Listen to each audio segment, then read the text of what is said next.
Oke, baik. Kita lanjutkan kuliah kita basis data. Saya share screen sebentar.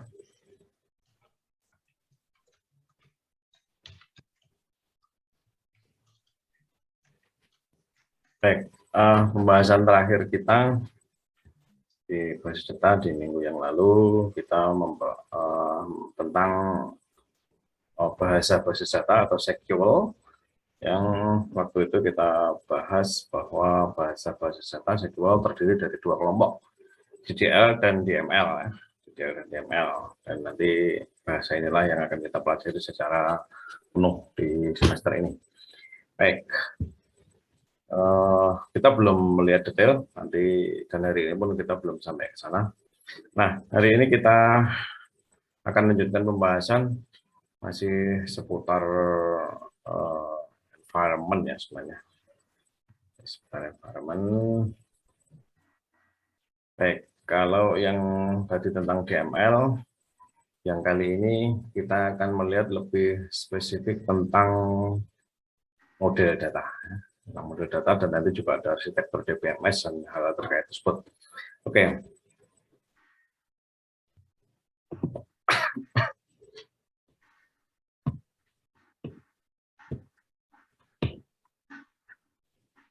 Oke, jadi ini topik-topik yang akan kita bahas pada kesempatan pagi hari ini. Model data ya, kita masuk ke sana.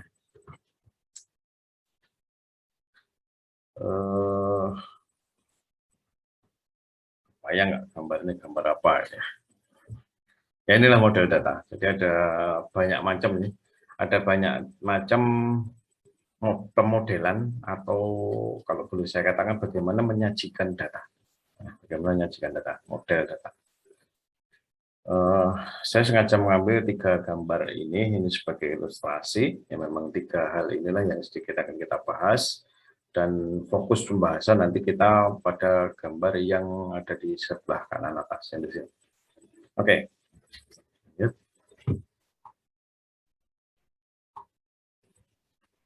Kalau kita ngomong model data itu bahasa Indonesia, kalau dalam bahasa Inggris menjadi data model ya, merupakan sebuah konsep atau aturan bagaimana cara menyajikan data, termasuk hubungan antar data satu dengan data yang lain.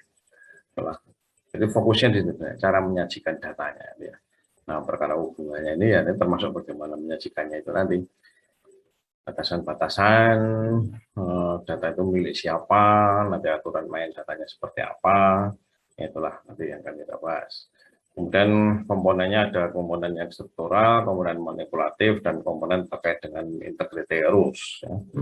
3 ini. Global begitu. Mungkin belum kebayang sampai di sini. Jadi, kenapa sih kita harus memodelkan data, ya? Harus membuat data model atau harus membahas data model, gitu. Prinsipnya untuk menyajikan data itu agar mudah dipahami. Apakah data itu sulit dipahami? Ya, kalau data itu tidak berformat, data itu macam-macam, acak begitu, maka menjadi akan sulit dipahami. Nah, untuk memudahkan maka perlu kita sajikan, ya, perlu kita displaykan supaya data itu mudah. Ya. Nah, model-modelnya nanti ada apa namanya, model data berbasis objek, berbasis record, berbasis fisik, gitu nanti secara filosofis begitu. Oke. Berbasis objek nanti itu dikenal di dalam dunia basis data, dikenal ada entity relationship, ada semantik, ada fungsional, ada object oriented. Kemudian berbasis record itu ada relasional, network, dan hierarkis. Nah, kita tidak akan membahas semuanya, kita bahas yang yang kira-kira akan kita gunakan lah dalam tahun-tahun mendatang ya. Yang pertama relasional ya. Relasional itu prinsipnya data itu disajikan dalam bentuk tabel. Nah, seperti ini ada tabel. Ada tabel staff, dan mungkin ada tabel yang lain-lain. dalam kasus-kasus tertentu nanti kita akan ketemu dengan tabel seperti ini.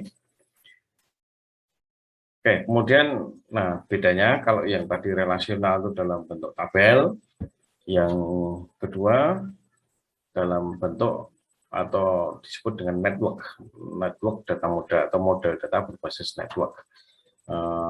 Karena network ini basisnya adalah node ya, ada node gitu, dan node itu mempunyai child, mempunyai anak, gitu. Ya kira-kira seperti ini datanya. Sebenarnya isinya sama, antara ini dengan yang pertama tadi isinya sama, cuma cara menyajikannya yang berbeda. Oke, ya ini yang network. Dan yang ketiga, hierarkis.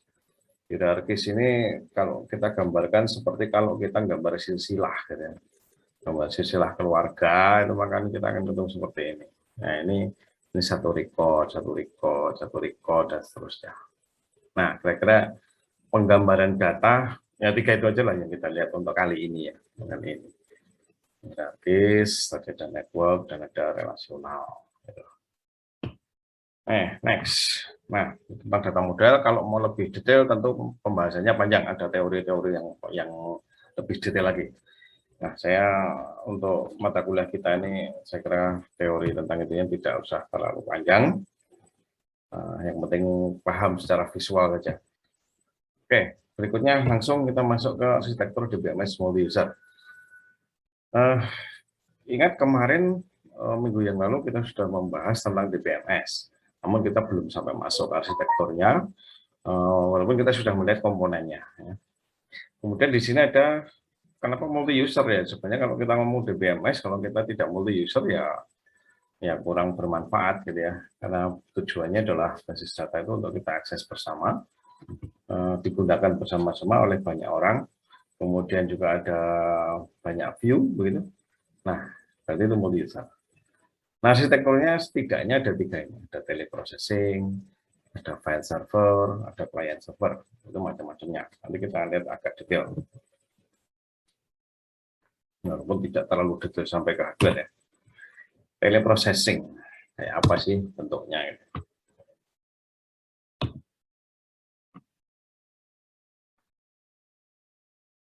Oke, kalau secara visual, kalau mau digambarkan, mungkin topologinya menjadi seperti ini kira-kira. Ini servernya sebuah komputer raksasa, komputer ukuran besar yang diakses oleh banyak. Nah, ya, jadi sekelilingnya akses ini terminal 1, terminal 2, terminal 3, terminal 4, terminal 5, dan seterusnya. Tapi jangan keliru dengan terminal Pulau Gadung, terminal Kalideres, terminal Lembularjo gitu ya. Nah, ini terminalnya adalah jadi prinsipnya adalah tradisional arsitektur atau arsitektur memang tradisional, berteknologi sudah cukup tua. Prinsipnya adalah single mainframe with a number of terminal attached. Jadi ini mainframe-nya di sini.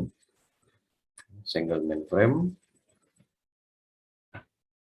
Ini mesin besar yang dikelilingi oleh banyak terminal. Ya seperti ini. Jadi ini CPU, memori, hard disk itu hanya ada di sini saja. Di sini ini betul-betul hanya display saja, hanya ya monitor saja, dan ini hanya keyboard saja, tidak ada prosesor apapun di sini. Tidak ada. Yang ada, jadi ini semuanya masuk ke sana. Nah, bisa dibayangkan, nanti beban kerja di sini berat kan? Ya, makanya ini harus besar, mesinnya harus besar, harus sangat besar ketika mau diakses oleh banyak hal. Beda dengan yang kita gunakan sekarang ya, yang kita gunakan sekarang ini kita pakai laptop, kita pakai HP, itu semuanya, semua laptop kita, semua HP kita, atau semua PC kita, semuanya punya prosesor, punya memori, punya ruang simpan gitu. Nah, sehingga ini memang untuk saat ini relatif jarang digunakan, atau malah saya nggak tahu ini masih digunakan atau tidak. Karena di sini butuh yang untuk skala yang sangat besar. Nah, butuh skala yang sangat besar itu artinya apa? Mesinnya secara fisik besar. Nah, kalau mesin secara fisik besar, dia butuh ruangan khusus, butuh pendinginan khusus, gitu. Tidak bisa sembarangan. Bisa kita pakai suhu ruangan, ini suhu kamar, menghidupkan mesin ini nggak kuat, pasti akan overheat dan rusak. Oke, itu yang teleprocessing. Jadi ini teknologi lama. Nah, sekarang tren saat ini adalah downsizing ini diperkecil, dipindahkan ke prosesor dan sebagainya, dipindahkan ke terminal di klien. Oke, nah berikutnya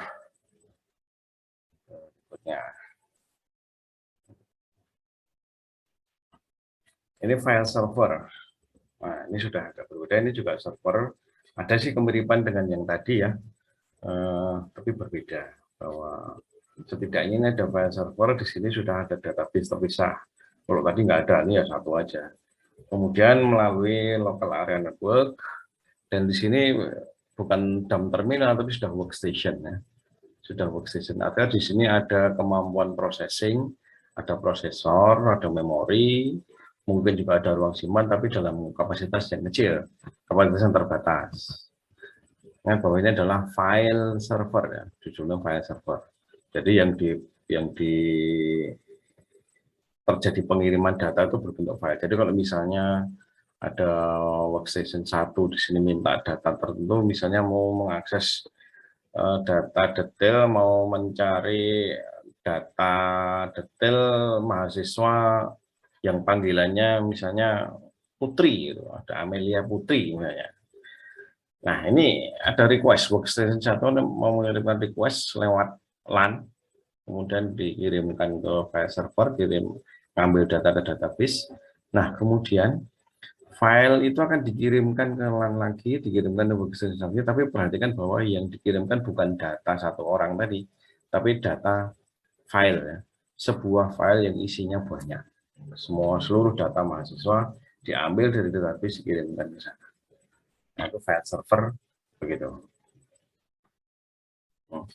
File server. Nah, ini terjadi traffic yang tinggi ya, terjadi traffic yang tinggi di sini karena permintaan kecil dikasihnya gede, dan kecil dikasihnya gede. Baik. Jadi ini connected to several workstation melalui network, database berada di balik ya, di balik file server ya, di sana. Kemudian, nah ini masing-masing DBMS ini sudah menjalankan ini DBMS dan application, jadi ya DBMS dan aplikasinya sudah ada di sini. Tidak terpusat lagi di sana. Jadi masing-masing jalan di sini. Ya tentu ada untung rugi, disadvantage-nya ada, ya ini tadi traffic-nya ya. Ada traffic yang cukup padat karena yang berjalan di sini ini minta datanya kecil, dikirimnya gede. Minta data kecil, dikirimnya gede.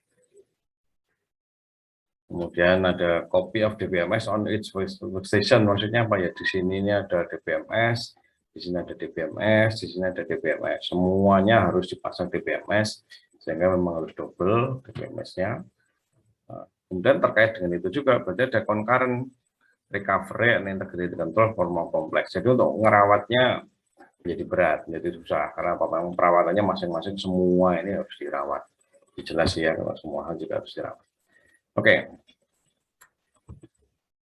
Itu disadvantage. Nah, kemudian yang kedua, kalau tadi itu file server, yang kedua ini client server. Bedanya sebenarnya cuma sedikit ya, yang tadi, yang gambar. Cuma di sini nih selected data return, kalau tadi file yang di return, sehingga ini minta datanya kecil, maka dikirimkan ke sana juga kecil. Jadi di sini sudah ada proses. Nah, DBMS-nya ada di sini. DBMS-nya ada di sini. Kalau yang tadi DBMS-nya kan ada di sini. Oke.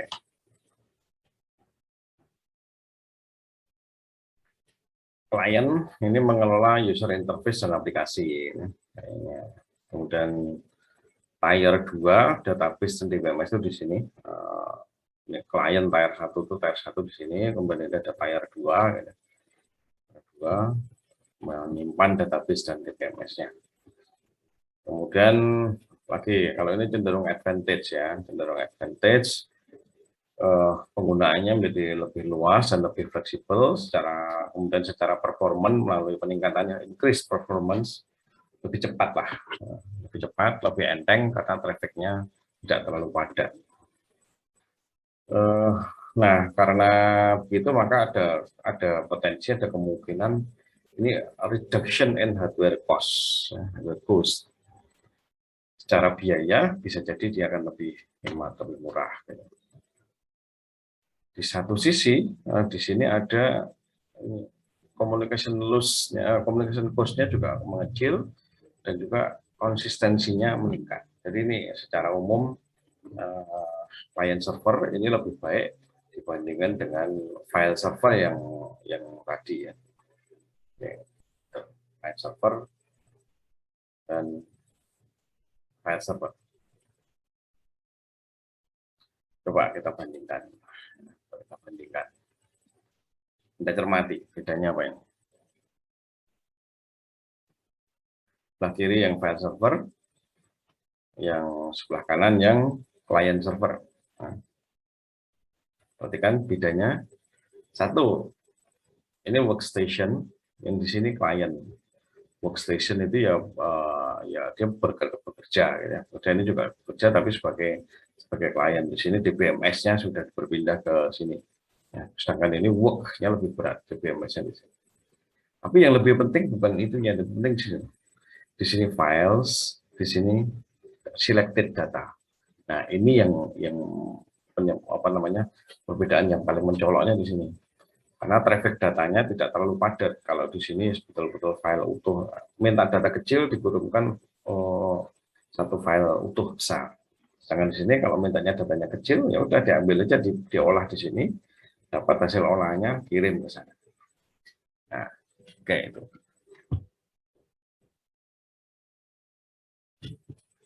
File server vs client server. Nah, ada juga ini arsitektur yang disebut dengan tradisional two-tier client server.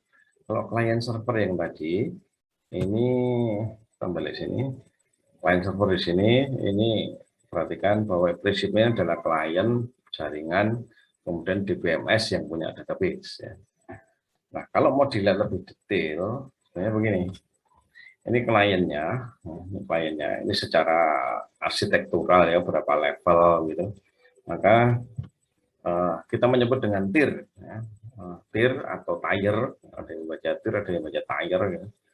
First tier-nya adalah klien, di sini tugasnya adalah user interface dan juga di sini juga ngurusi logic ya, ngurusi logic dan perhitungan-perhitungan ada di sini. Sedangkan yang kedua di sini ini adalah second tier adalah database server.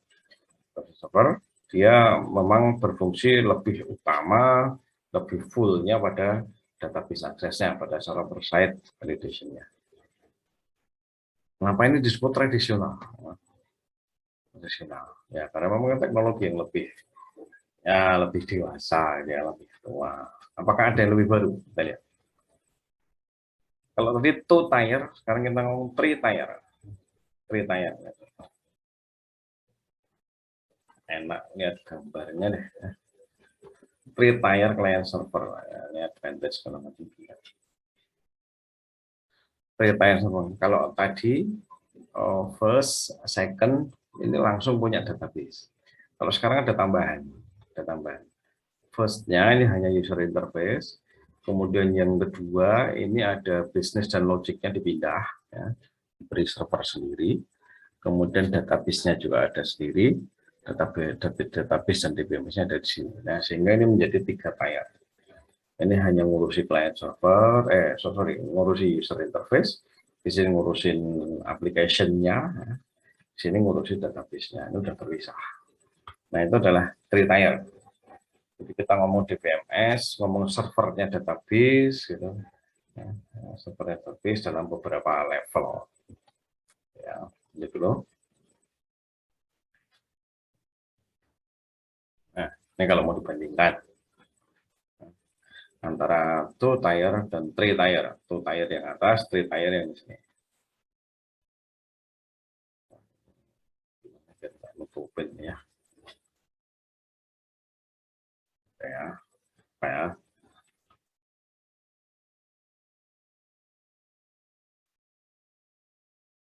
Oke, jadi dua tier ini adalah klien, kemudian langsung database server atau DBMS dan database-nya. Sedangkan untuk 3 tier, di situ ada klien dan di sini terpisah jadi 2. Di sini adalah Berarti kan di sini main business and data processing logic ada di sini. Jadi pengolahan data terbebankan di sini.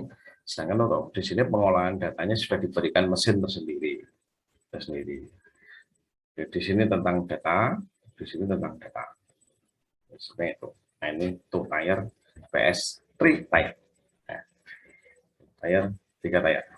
Oke. Saya beri contoh. Saya beri contoh. Oke, bagi Anda yang mungkin ada sebagian yang sudah bermain dengan MySQL atau sudah pernah install MySQL, PHP, database atau pakai SAMDB itu. Nah, ini saya beri contoh. Beri contoh begini. Ini contoh n tier, multi tier. Coba aja nanti berapa tier ini. Multi tier, saya menyebut dengan multi tier. Begini. Ini studi kasusnya seperti sistem informasi akademik atau portal yang Anda akses pada saat KRS online, atau Anda mau melihat nilai transkrip Anda mau melihat tagihan SPP, Anda mau melihat jadwal dan sebagainya, ada di portal. Nah ini hierarkinya kayak gini nih, kurang lebih. Ini kasus yang kita implementasikan di UAD. Ini seperti ini.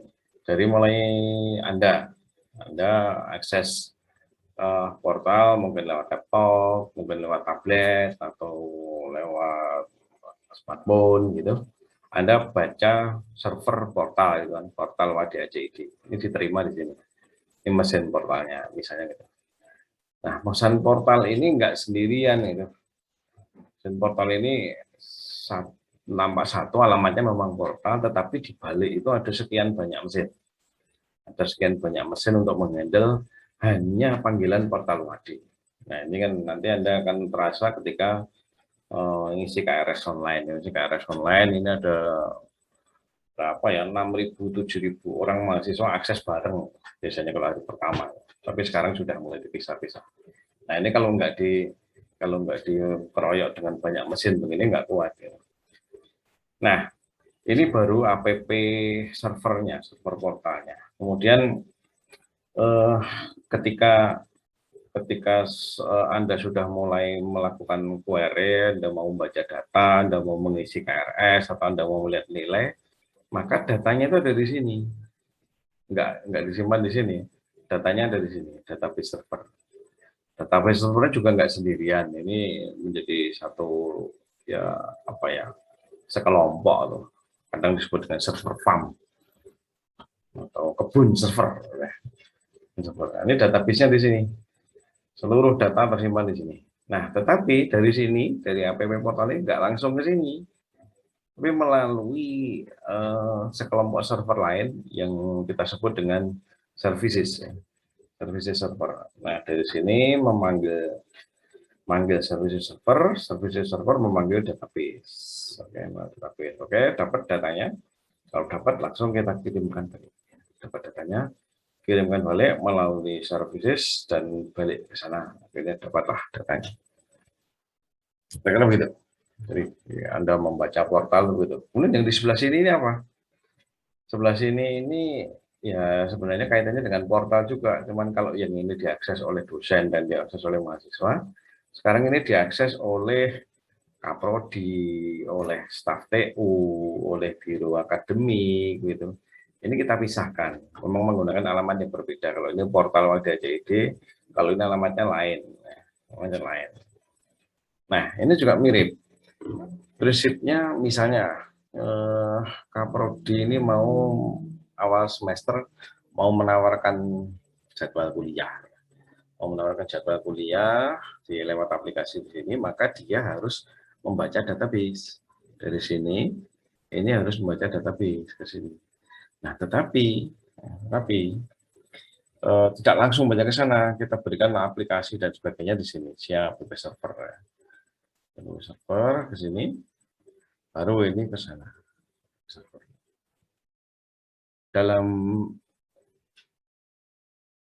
Dalam beberapa kasus, nanti siap app server untuk masuk ke database server ini juga harus melalui services server juga ini. Ya. Jadi services servernya Ini ada sekumpulan gitu, banyak hal yang diakses oleh portal dan diakses oleh SIA, kemudian baru nanti masuk ke database server. Jadi lebih panjang, itu tracking lebih panjang, beban itu terbagi menjadi banyak. Menjadi ada banyak beban yang ditanggung oleh banyak server. Nah inilah contoh multi apa ya? multi user dan multi tier. Jadi kita sudah bicara arsitektur DBMS multi user dan multi tier. Multi user. Ini judulnya ini contoh Empire. Oke, nah di multi tier jadi di sana ada user interface app, ini kan user interface app-nya di sini. Kemudian service server itu disebut dengan API, Application Programming Interface Server. Kemudian database server. Ya. Kemudian ini perhatikan bahwa masing-masing fungsi. Di sini ada portal, di sini ada pendampingnya. Di sini service server, di sini ada pendampingnya. Database server ada pendampingnya. SIA server ada pendampingnya. Nah, masing-masing pendamping ini adalah berfungsi, ada fungsi di sana ada fungsi load balancing. Balancing bagi beban. Jadi misalnya ada sekian banyak, sementara kita punya banyak mesin, maka beban yang ada di sini dibagi ke mesin-mesin yang di sini. Jadi sehingga semuanya bekerja, semua terlayani dengan baik. Nah, maksudnya begitu ya. Semua terlayani dengan baik. Nah, toh sudah dikonfigurasi seperti ini pun ternyata kadang-kadang setidaknya setahun yang lalu, 2 tahun yang lalu itu setiap kali entry KRS online pasti masih harus down, pasti harus drop gitu ya. Nah, tapi sekarang sudah diatur skenario-nya lagi sehingga relatif down-nya server pada saat KRS itu sudah bisa relatif bisa ditanggulangi. Oke, itu kira-kira. Nah, kemudian nanti untuk keperluan load balancing ini ada pembahasan lebih detailnya lagi tentu nanti ya, ada monitoring processing, monitor processing. Dan situ monitoring servernya seperti apa nanti lebih detail. Nah, ini kalau mau lebih lanjut belajar di sini mungkin tidak kita bahas di sini ya. Mungkin mata kuliahnya, mata kuliahnya apa ya? Kayaknya nggak ada di mata kuliahnya. Karena kita tidak fokus di situ. Tapi Anda bisa jadikan ini sebagai misalnya penelitian, tes akhir. Kalau dulu ada mata kuliah sistem terdistribusi, tapi sudah 2 tahun ini mata kuliah itu tidak diselenggarakan.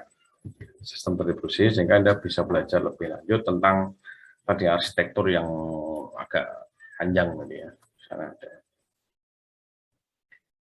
Oke, nanti nah TPM-nya nanti kalau mau digambarkan ya salah satu penggambarannya bisa begini ya. Mulai dari ini service call ini berarti ada klien, itu ada klien mengakses, ada load balancing-nya di sini diatur, service masuk ke sana, masuk ke database. Kira-kira begitu. Oke, nah ini ngomong alam itu tentang 2 hal ya tadi ya, data model dan arsitektur DBMS. Itu. Oke, sampai sini dulu. Ada diskusi, saran, pertanyaan, komentar, dan lain-lain. Silakan. Share-nya saya tutup sebentar. Assalamualaikum Bapak, izin bertanya. Salam. Ya, silakan. Berarti kan kalau Zoom, Google kayak gitu, mesin untuk menyimpan datanya lebih banyak ya Pak? Itu udah kayak raksasa gitu untuk menyimpan, karena user yang pakai Zoom pun kayak sampai 1 triliun gitu Pak. Dan Zoom masih bisa dipakai secara bersama-sama sama semua user di dunia gitu loh. Itu berarti gede banget kan Pak, atau banyak banget gitu loh Pak mesinnya? Ya nggak sih Pak? Ya, pas. Pertanyaannya pas. Ini balik ke sini tadi. Contohnya seperti ini. Jadi ini penggambaran saya versi sederhana. Penggambaran saya versi sederhana seperti ini. Jadi kalau semacam Anda pakai Zoom, pakai Google, Facebook dan sebagainya, andaikan seperti ini, Anda baca Google gitu. Misalnya ketemu dengan Google. Nah, Google itu di baliknya, ini kan ada banyak, mungkin ada jutaan server mungkin ya, tersebar di banyak negara juga. Di Yogyakarta ini ada mirrornya, Di Jogja ini ada mirror servernya Google. Nah, mirror servernya Google. Sehingga kalau misalnya Anda baca YouTube, Anda searching Google, itu sebenarnya cukup dilayani oleh servernya Google yang ada di Jogja saja. Nah, tidak perlu keluar. Nah, misalnya ini yang paling atas ini ada di Jogja. Kemudian di bawahnya ini mungkin ada misalnya di Jakarta, misalnya ini di Surabaya. Terus, atau kalau mau disebut ini lebih ekstrim lagi, ini ada di Indonesia, ini ada di Singapura, ini ada di Amerika, misalnya begitu. Ini baru application-nya saja, belum nanti ke services-nya, belum ke database-nya. Kira-kira gitu. Jadi ini bentuk gambaran yang lebih simple terhadap apa namanya arsitekturnya Google. Nah, saya belum pernah mencari ya, belum pernah berusaha mencari apa namanya, belum pernah berusaha mencari bagaimana arsitektur servernya Google. Tapi memang dia punya mirroring ya, punya mirroring di banyak tempat. Tadi betul seperti Mbak semua mau Lydia Ika. Oke, gitu Mbak, menjawab nggak? Pak mau nanya lagi. Ya. Kalau si mesin itu nyimpen data segitu banyaknya, efek ke bumi ini gimana sih Pak? Pasti ada dong Pak efeknya. Efek ke apa?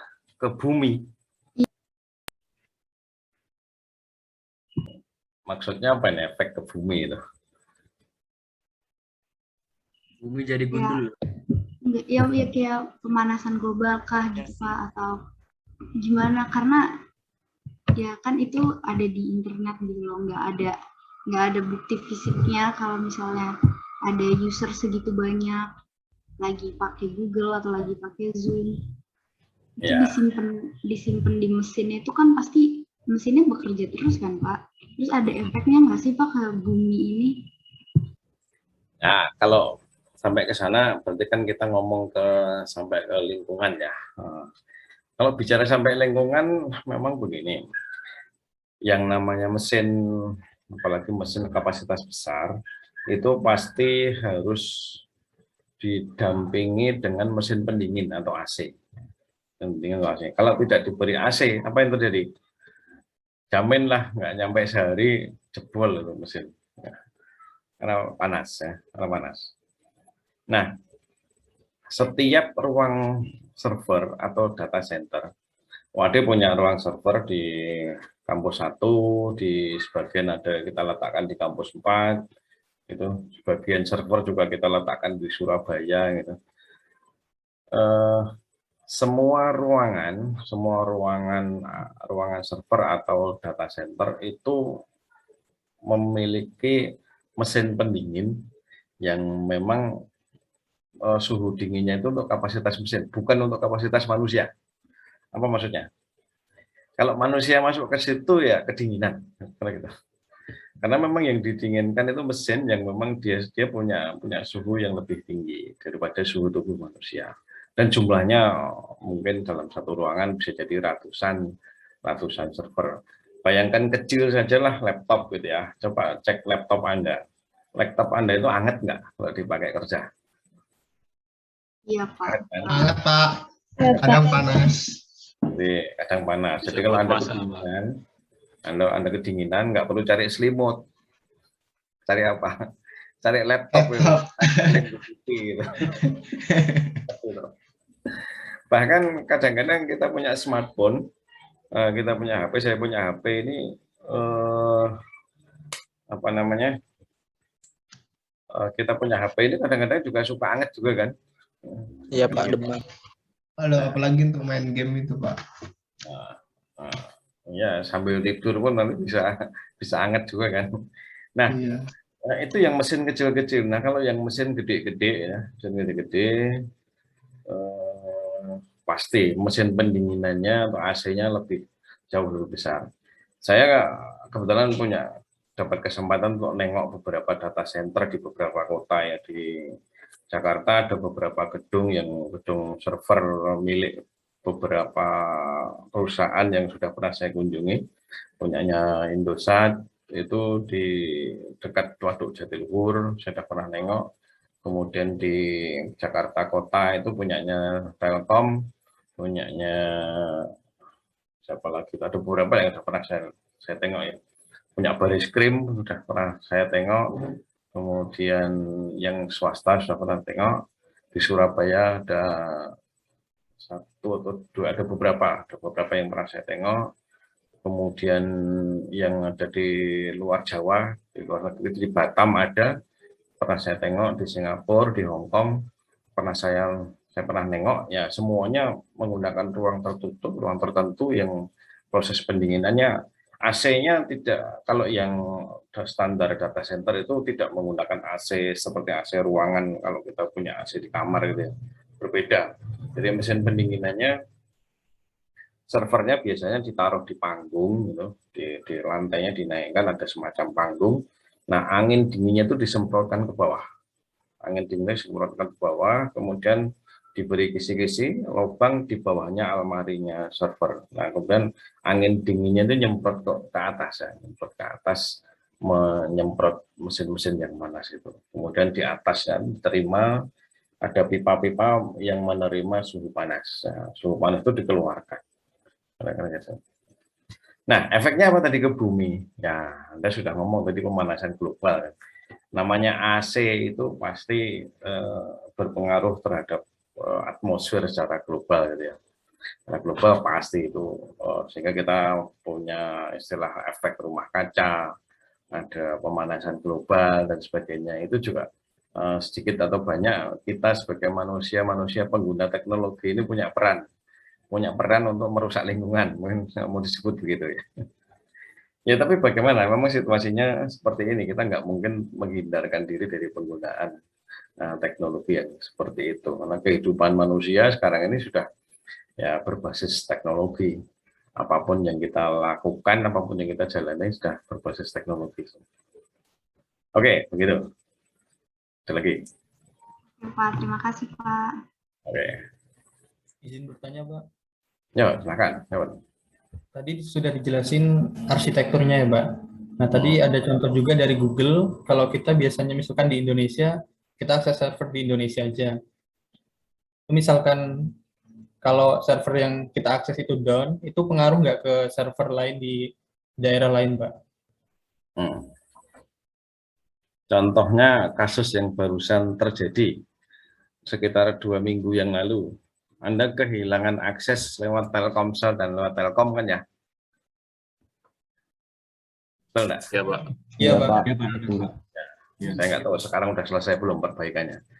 Itu kan gara-gara apa? Ada, kalau nggak salah ya, kalau nggak salah beritanya kan ada kabel fiber optik di bawah laut yang rusak. Ya, rusaknya entah kenapa ya, banyak hal. Bisa mungkin kesangkut ikan hiu ya boleh gitu kan.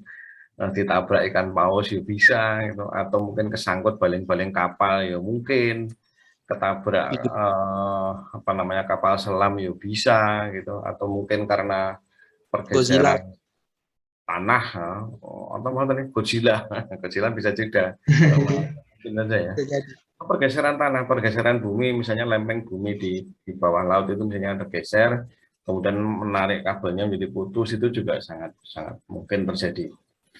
Nah, tapi kalau sudah kita bicara konsep layanan jaringan di internet, memang yang namanya jalur komunikasi itu tidak boleh kita hanya punya satu jalur. Nah, tidak boleh hanya punya satu jalur. Jalurnya harus minimal 2. Begitu. Nah, sama dengan kampus di UAD, kita sudah menerapkan arsitektur network yang boleh disebut modern gitu.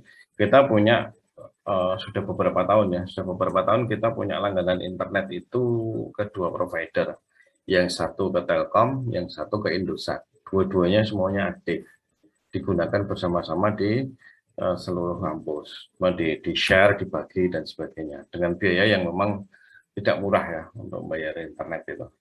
Kalau Anda membayar internet secara personal pribadi itu kan Anda sebulan habis berapa? 100.000 itu cukup nggak? 400 Pak untuk IndiHome Telkomsel yang standar. 300 Pak untuk IndiHome Pak. Nah, berapa? 300. Oh, 300. IndiHome. Ya, kalau IndiHome ya. IndiHome.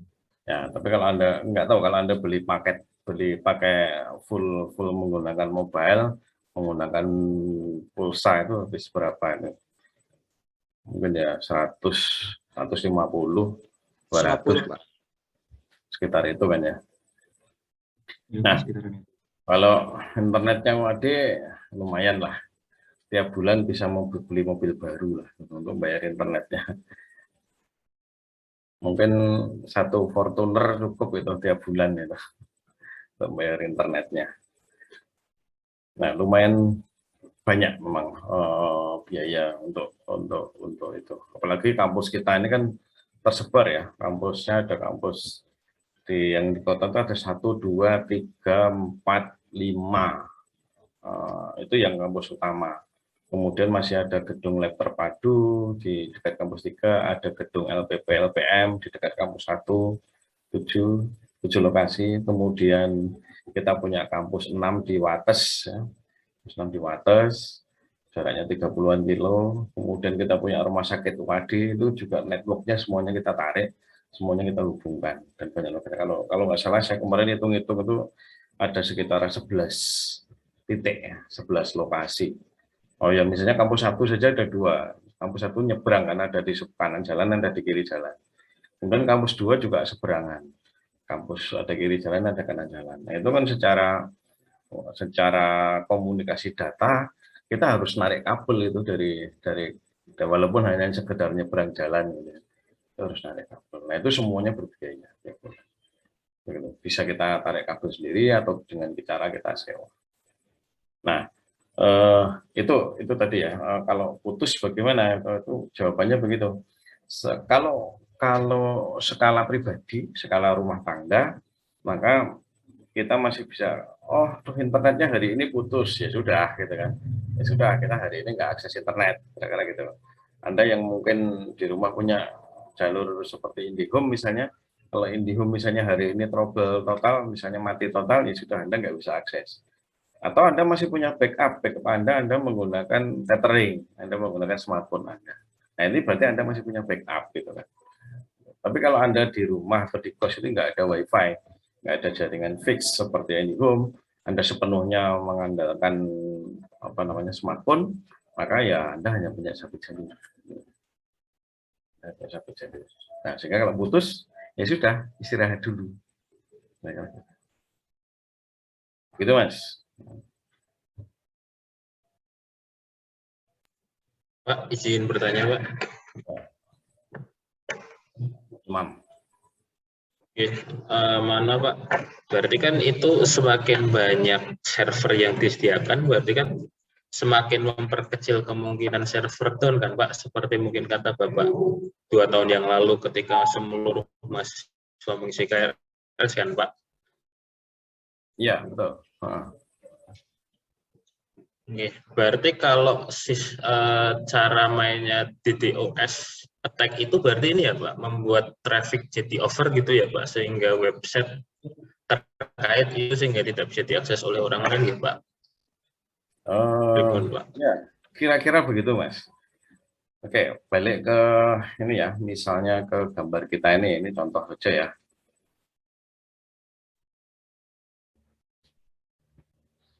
Misalnya kalau kita punya kasus seperti ini saya ngomong tapi tidak untuk Anda praktekkan ya. Anda bisa DDoS kemudian Anda melakukan DDoS gitu gawat.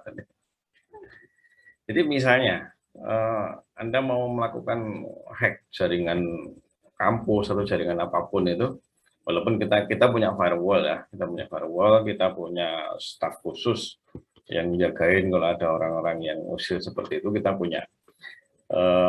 Tapi ya please lah, nggak usah bikin ribet, walaupun nanti juga akan tertolak gitu. Tapi setidaknya bikin ribet itu. Jadi misalnya begini, orang menyerangnya di titik sini aja, nggak usah sampai ke bawah, nggak usah sampai sini. Orang menyerang di titik sini saja, ini dibanjiri dengan traffic, dengan tadi ya DDoS segala macam. Ini kan artinya kalau sudah di sini diserang, artinya di sini sudah nggak bisa bekerja. sini nggak bisa bekerja, kemudian di sini juga nggak bisa bekerja. Link ini juga sudah penuh. Jadi misalnya atau yang dipenuhi misalnya link yang ini, ya misalnya di link yang di sini, sehingga orang bisa login ke portal gitu. Kalau misalnya yang ditembak link yang sini ya, orang bisa login ke portal, tetapi udah berhenti aja login, hanya bisa melihat menunya portal, tetapi tidak pernah bisa akses ke database. Jadi nggak pernah bisa ngelihat data itu pasti macet gitu, misalnya gitu.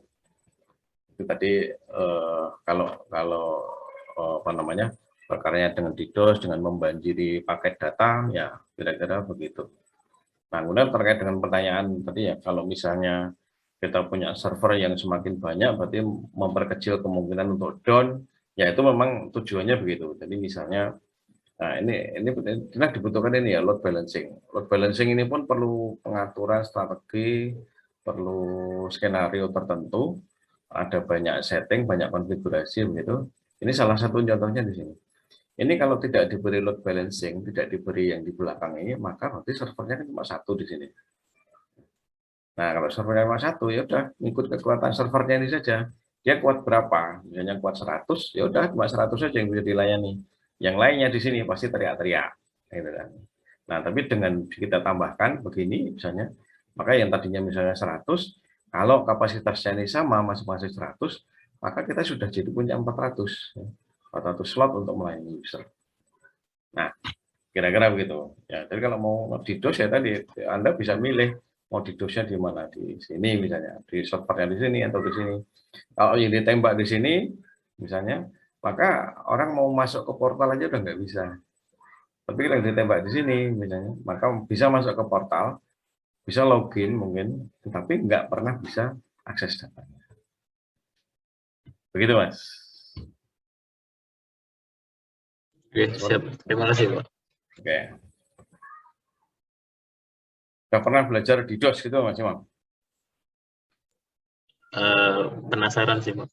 Oh, penasaran. Ya, kalau penasaran Anda bisa jadikan itu sejak awal begini setting aja untuk nanti skripsi saya nanti mau seputaran apa security misalnya gitu. Jadi bagaimana mencegah DDoS, bagaimana mencegah serangan-serangan macam-macam, bagaimana mengamankan data, bagaimana mengamankan server itu sangat bisa, sangat mungkin. Mengamankan data itu sudah satu perkara sendiri. Mengamankan server perkara sendiri. Mengamankan networknya sebuah perkara sendiri. Banyak hal. Ya. Banyak hal. Oke. Lagi, silakan. Izin bertanya, Pak. Ya. Makin lama kan data tuh bertambah banyak. Misalnya aja Google 2080 nanti kan, Pak. Nah, semakin banyak data kan kita juga perlu banyak data center tuh. Mungkin di masa depan bisa saja sumber daya untuk buat data centernya tuh habis, Pak. Karena permintaan yang sangat banyak. Apakah mungkin suatu saat seluruh data di dunia ini di restart ulang gitu, Pak? Wah, pertanyaannya susah. Ya, kapasitas server memang ada batasnya ya.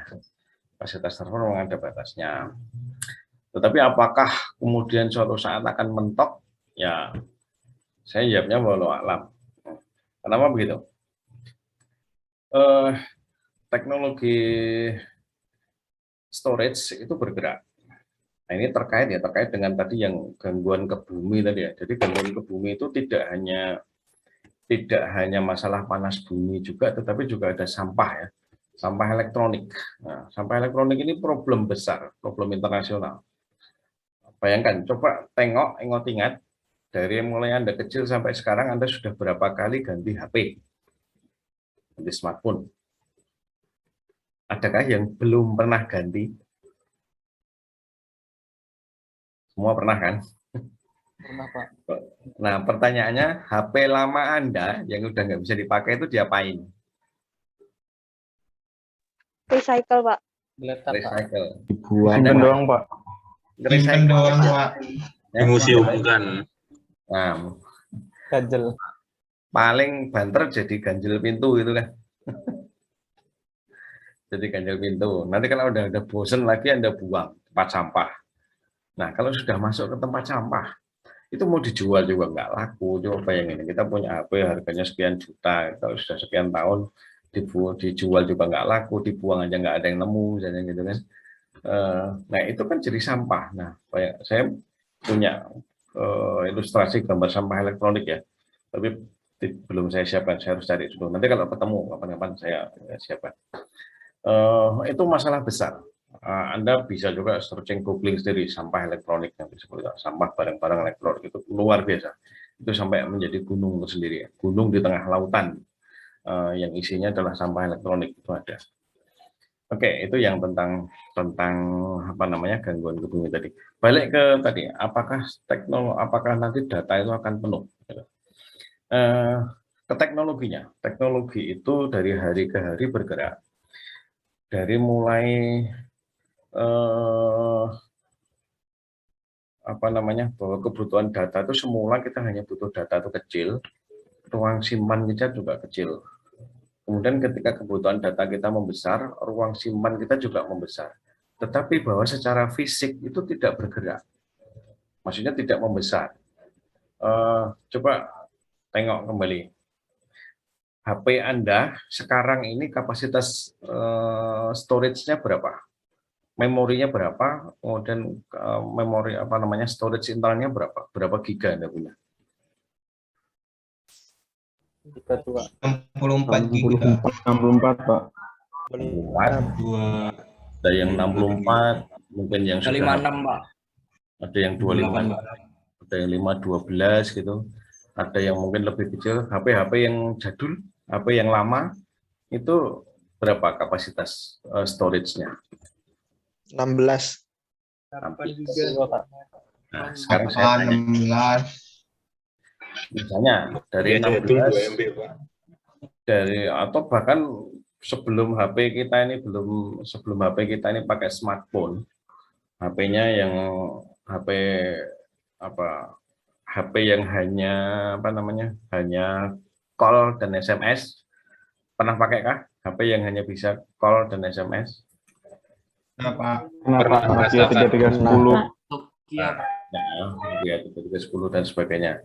Itu kan memorinya sangat kecil, sedangkan HP yang sekarang, kalau Anda beli HP sekarang, misalnya apa ya, Samsung baru sekarang itu apa? Nah, misalnya Fold 3, Pak. Nah, Fold S20, Pak. S20 Yang bisa dilipat. yang bisa dilipat, yang Fold itu yang Fold atau yang apa namanya, Flip itu ya. Itu memorinya berapa itu? Sebutlah misalnya 256 misalnya gitu ya. Yang dilipat ya, yang dilipat 256 bandingkan dengan HP yang memorinya kecil yang hanya bisa nelpon. Coba secara fisik mana lebih besar atau berapa kali lebih besar? Selisihnya dikit kan. Jadi misalnya dari mulai Anda menggunakan HP yang kapasitas sebutlah 16 giga misalnya gitu kan, 16 giga. Kemudian Anda bergerak menjadi dari 16 menjadi 64 misalnya, itu berapa kali lipat tuh? 4 kali kan, 16 kali 4 jadi dapat 64 kan. Nah, ketika storage Anda bergerak dari 16 ke 64, itu kan bukan berarti HP-nya menjadi 4 kali lebih besar, gitu kan. HP-nya ya tetap segitu-segitu aja, namanya lebar HP itu ya pokoknya digenggam cukup gitu kan, di dalam genggaman tangan saja. Nah, artinya begini, teknologi itu bergerak mulai dari ruang simpan yang tadinya sangat besar, berat gitu. Sekarang teknologi menjadi sangat sederhana, sangat simple. Bahkan saya kemarin hampir beli ini, tapi belum jadi. Kemarin begitu lihat iklan kan, baik di Facebook atau mungkin iklan di Tokopedia itu di mana itu kan banyak ditawarkan sekarang flash disk ya. Flash disk kapasitasnya berapa? 2 tera gitu kan. 2 tera. Nggak kebayang kan waktu itu kita punya flash disk itu ukurannya mungkin hanya 256 gitu, 256 mega gitu. Yang kecil sejari itu dibawa kemana-mana. Sekarang sudah flash disk sudah ukurannya 2 tera. Nah, dari 256 mega menjadi 2 tera itu ternyata secara fisik ya sama, ukurannya hanya 1 jari saja. Nah, ini mungkin sedikit banyak menjawab bahwa begini, kalau tentang kapasitas penyimpanan itu Yang bergerak bukan ukuran fisiknya, tetapi teknologinya yang berganti. Teknologinya berganti mulai dari tadinya menggunakan pita magnetik, menggunakan hard disk, menggunakan compact disk, sekarang berubah menjadi SSD, gitu kan? Jadi SSD, flash disk, gitu kan? Itu menjadi lebih compact, secara fisik lebih kecil, tetapi secara teknologi, secara logik dia bisa menyimpan data yang jauh lebih besar. Nah, bahkan begini,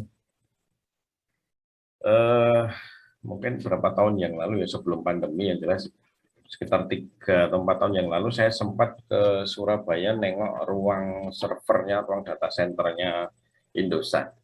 Dia punya gedung berapa lantai ya, gitu ya. 4 lantai atau 5 lantai, dulu penuh dengan server untuk nyimpan database. Penuh dengan server. Sekian lantai ya, tinggi gedungnya. Nah, ketika saya kunjungi, apa yang terjadi? Sekarang ini yang dipakai untuk nyimpan server hanya 2 lantai. Hanya 2 lantai. Terus yang lainnya apa? Yang lainnya bukan berarti jumlah kapasitasnya mengecil, tapi kapasitasnya justru membesar, tetapi secara fisik, ya, secara fisik itu justru dia mengecil. Dari sekian lantai, banyak itu gedung tinggi penuh, sehingga sekarang cukup dengan 2 lantai. Nah, 2 lantai itu sudah mengakomodir kebutuhan simpan yang kapasitasnya jauh lebih besar dibandingkan dengan 5 lantai waktu sekian tahun yang lalu. Itu kira-kira begitu. Nah, terus yang lantai yang lainnya itu apa ya? Dialih fungsikan, bisa disewakan, bisa untuk perkantoran dan sebagainya. Nah, itu tentang kebutuhan data center, kira-kira seperti itu. Oke, kalau kebutuhan data semakin besar, yang tadinya dulu kita nggak kenal data video, sekarang kita jadi kenal data video, gitu kan? Kita mesti nyimpen video. Yang kasus tilang elektronik kemarin misalnya, dulunya yang namanya tilang itu ya dicatat pakai kertas, gitu kan? Pakai kertas, kemudian disimpan. Nah, sekarang kan data tilang yang disimpan video disimpan masuk ke storage, masuk ke hard disk, ke SSD dan sebagainya. Nah, ini kebutuhannya memang terus meningkat, tetapi teknologi terus bergerak, dia bisa dengan ukuran fisik yang sama, dia memberikan kapasitas ruang simpan yang jauh lebih besar. Dan pendinginannya juga relatif lebih mudah. Mesin AC-nya tidak harus sangat besar seperti dulu. Lebih ramah lingkungan. Oke, begitu. Tadi siapa tadi yang nanya tentang ruang simpan tadi? Mbak siapa tadi?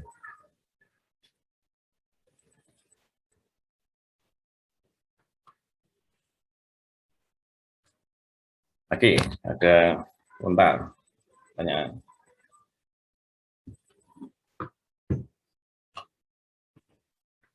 Oke, kalau nggak ada, saya akan lanjutkan sedikit ya. Masih ada materi berikutnya sebenarnya. Tapi mau lebih asik ngobrol tadi kan. Asik, enak. Oke. Masih tentang model data sih sebenarnya. Lebih saya detailkan tentang model data. Dan khusus yang model datanya saya bahas yang relasional. Yang fokus bahasan kita yang relasional aja. Relasional model.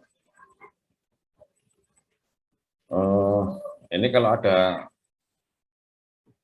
pembahasan chapter berikutnya nanti menarik bagi teman-teman yang fokus di matematik ya.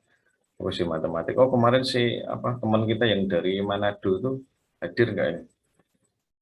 Bea ada Mbak Bea? Ada, Pak. Oh, ada. Nah, ini mungkin yang chapter 4 nanti, tapi chapter 4 tidak saya bahas ya karena itu matematik banget gitu. Kalau tertarik boleh diskusi lebih lanjut itu, tapi ini untuk di prodi sistem informasi kayaknya kita lihat sekilas saja tadi. Yang terus ini model data relasional itu implementasi dari konsep atau teori himpunan. Teori himpunan ada matematika diskrit, itu secara matematiknya nanti di sana sebenarnya. Nah, tetapi nanti implementasi secara teknologi di ilmu komputer atau di sistem informasi, kita masuk di model data relasional ini, salah satunya. Oke, balik ya ke model datanya, bahwa prinsipnya ini tadi sudah kita bahas di awal tadi. Prinsipnya adalah metode untuk menyajikan data, agar ada kandungan informasi itu lebih mudah dilihat, tidak sekedar just data secara mentah gitu, tetapi data yang sudah diekstraksi, data yang sudah diolah menjadi sekumpulan informasi. Ini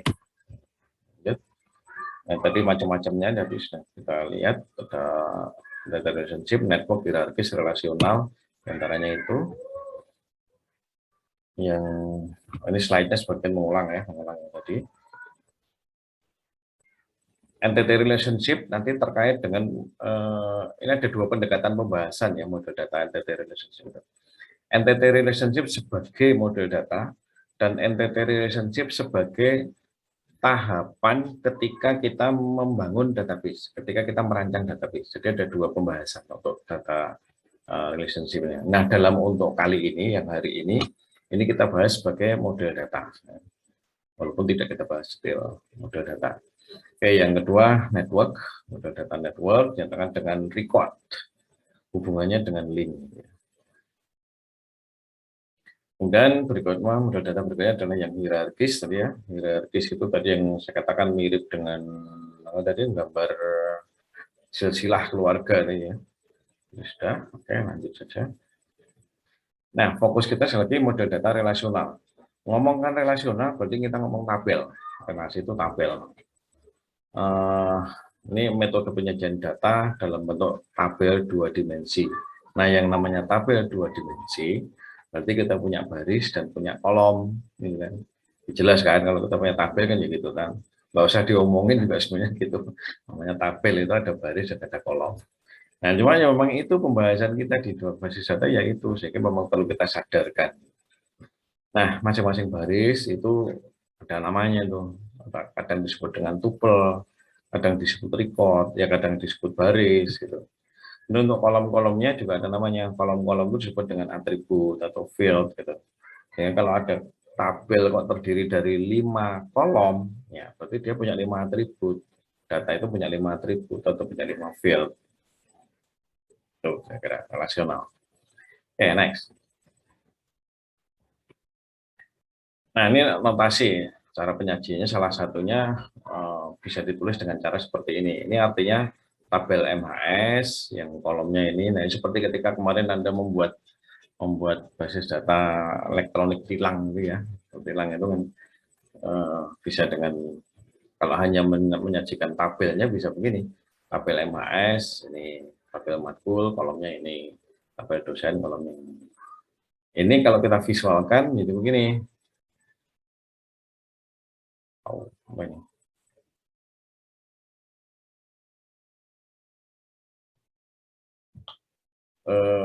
Tabel tadi ya, mahasiswa MHS.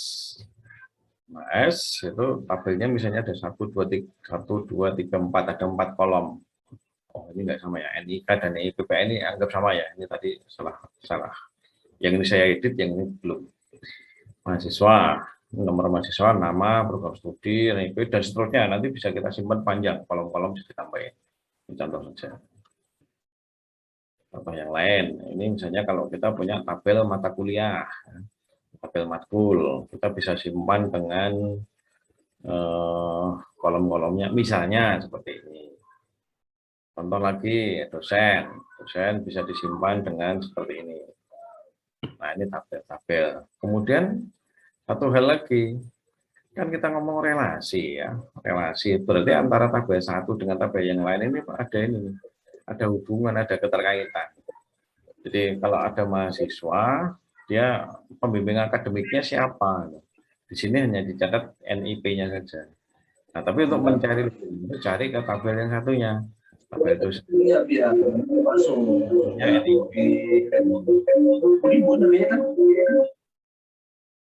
Nah, NIP maksudnya. Nah, ini misalnya dari tabel matkul itu yang ngambil siapa dosennya, terus hanya NIP-nya, tapi untuk mencari nama dosennya cari di sana. Nah, ini namanya relasional.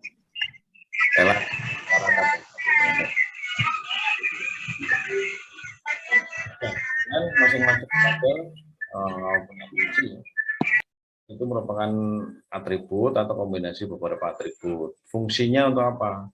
Ya namanya kunci untuk identifikasi. Seperti kita punya tabel mahasiswa, kuncinya itu bisa NIM. NIM, ini balik ke yang tadi. Maka nomor mahasiswa inilah sebagai kunci yang membedakan antara baris satu dengan baris yang lain. Bisa berfungsi sebagai perantara juga dalam membuat hubungan antar relasi. Ya, kayak tadi, ini kan ini kunci kan, dosen ini kuncinya di NIP, sehingga ini sebagai perantara. Mahasiswa butuh berelasi dengan dosen, maka di sini tambahkan kolom NIP saja. NIP masuk ke sini. Mata kuliah butuh data dosen, nah, tambahkan kolom NIP, cari ke sana. Nah, itu yang dimaksud dengan perantara dalam membuat hubungan antar relasi. Ya, macam-macam kunci nanti ada candidate key, primary key, foreign key. Kandidat itu calon ya, ada banyak kandidat. Ya. Kemudian kalau primary key, di antara sekian banyak kita pilih satu, kita tunjuk sebagai kunci primer. Di primer itu yang mana? Yaitu tadi misalnya ada ini, maka kunci primernya di sini nomor mahasiswa. Di sini kode, di sini NIP, kunci primernya. Kemudian foreign key ini adalah kunci penghubung dengan relasi yang lain. Maksudnya apa? Penghubung itu bisa dilihat di sini. Nah, di sini. Ini NIP di dalam dosen ini sebagai primary key, kunci primer. Tetapi NIP di dalam tabel matkul ini sebagai kunci. Tapi menjadi kunci apa? Kunci asing. Kunci untuk berelasi dengan tabel yang lain.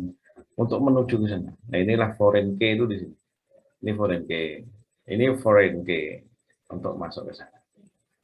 Sebagai penghubung. Gitu. Oke. Terus, nah, berikutnya sifat-sifat relasi. Nah, ini sudah mirip dengan sifatnya himpunan ini. Kalau kita punya relasi, itu maka disajikan dalam bentuk tabel. Kemudian semua data bersifat atomik, tunggal, tidak ada tupel ganda. Ini seperti dalam himpunan, kalau anggotanya kembar ya ditulis sekali saja, tidak boleh double. Urutan bebas. Jadi kalau kita punya himpunan A, anggotanya ada 5, maka nulisnya bisa diacak oleh anggotanya. Sama dengan relasi begitu. Dan ada di dalam relasional itu aturan namanya aturan integritas. Aturan integritas ada beberapa. Yang pertama integritas entitas. Ya. Integritas entitas ini isinya bahwa atribut yang masuk dalam primary key itu tidak boleh menerima nilai 0. Ingat 0 ya, bukan 0. Tidak sama dengan 0. Kalau 0 itu ada nilainya 0. Nilainya 0, itu 0. Tapi kalau 0, itu enggak ada datanya. Tidak ada, jadi void, kosong, enggak ada datanya. Kalau 0 ada datanya, nilainya ya 0. Angka bilangan bulat di bawahnya 1. Itu 0. Itu. Jadi kalau tadi primary key enggak boleh 0. Kayak itu yang pertama. Yang kedua, aturan referensial. Ini kaitannya dengan R1 dan R2 yang kalau harus berelasi tadi, harus dari tabel 1 berelasi ke tabel yang kedua, maka R2 berisi foreign key yang merupakan primary key pada R1. Kita balik ke tadi ya. Balik ke sini tadi. Nah, ini R2 berisi foreign key, ya, foreign key. Yang foreign key ini merupakan primary key dari R1. Ini memang saya tulis R2, ini R1 itu dalam rangka itu. Jadi NIP ini bertindak sebagai foreign key, di mana dia itu sebenarnya di sini bertindak sebagai primary key untuk R1. Itu foreign key. Oke, saya balik ke slide tadi. Nah, itulah aturan integritas referensial itu begitu. Jadi antara relasi 1 dengan relasi 2 bisa berelasi. Nah, ini aturannya lebih detail lagi, sama dengan nilai primary key pada R1 atau void, semuanya kosong. Ya. Terus masih aturan integritas bahwa nilai 0 itu kadang-kadang dibutuhkan. Kalau pada primary key nggak boleh, karena nggak boleh primary key 0. Tetapi pada kasus kolom yang lain, data yang lain, kadang-kadang memang diizinkan null, tapi dalam kasus tertentu, misalnya kita insert data, tapi kolom tertentu belum ketahuan datanya apa, nah, ini berarti null. Nah, ini tergantung situasinya null itu. Yang kedua, aturan yang bersifat lokal tambahan. Ini aturan khusus. Aturan khusus untuk organisasi tertentu. Misalnya kita di UAD itu punya aturan bahwa untuk pembayaran SPP itu misalnya tagihan totalnya 10 juta, maka ini boleh dibayar 2 kali. Misalnya. Bayaran pertama misalnya 50% dari ini, setelah dibayar 50% dia boleh entry KRS. Misalnya gitu ya. Kemudian bayaran yang kedua yang 50% lagi ini dibayar sebelum ujian. Misalnya gitu. Jadi yang tahap 1 ini sebagai pengunci untuk membuka pintu KRS, sedangkan yang kedua ini untuk membuka pintu untuk ikut ujian. Misalnya gitu. Ini contoh aturan tambahan. Nanti tinggal bagaimana kita memperlakukan data-data itu difungsikan sebagai apa ya, sebagai bagian dari kita membuat aturan. Jadi disebut dengan aturan-aturan khusus yang berlaku pada institusi tertentu. Oke. Nah, dan view saya kira kemarin sudah kita bahas, lewat aja. Manfaat juga sudah, fungsinya sama. Oke, itu. Jadi saya mencoba mendetailkan tentang model data dan khususnya tentang relasional. Lagi lebih detailnya relasional itu ada di slide berikutnya di chapter 4, tapi nanti mungkin bisa jadi minggu depan saya tengok sedikit, tapi tidak akan saya bahas detail karena itu lebih matematis. Nanti yang tertarik dengan matematis kita selenggarakan di luar forum mungkin itu. Oke, itu barangkali untuk pembahasan kita hari ini. Ada komen, pertanyaan, komentar, silakan.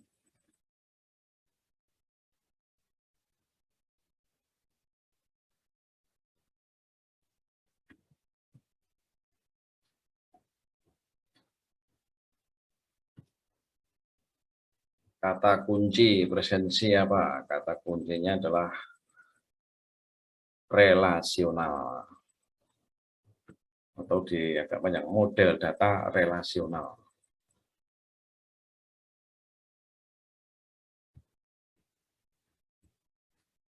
Ya, tidak ada.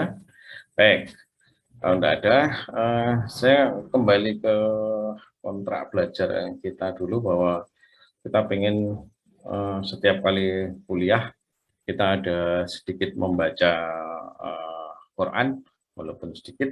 Kita coba untuk hari ini kita nanti ada, saya minta 2 orang, 2 surat yang kita baca Al-Fatihah kita baca bersama-sama gitu, atau saya yang memimpin Al-Fatihah, kemudian 1 nanti surat An-Nas ya, surat An-Nas nanti berikut terjemahnya. Saya minta salah satu, ada relawan yang mau nanti membaca?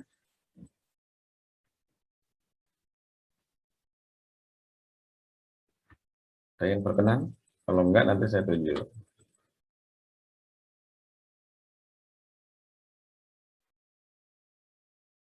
Link presensi ada di Classroom, ya, di Classroom. Saya letakkan permanen di Classroom ya.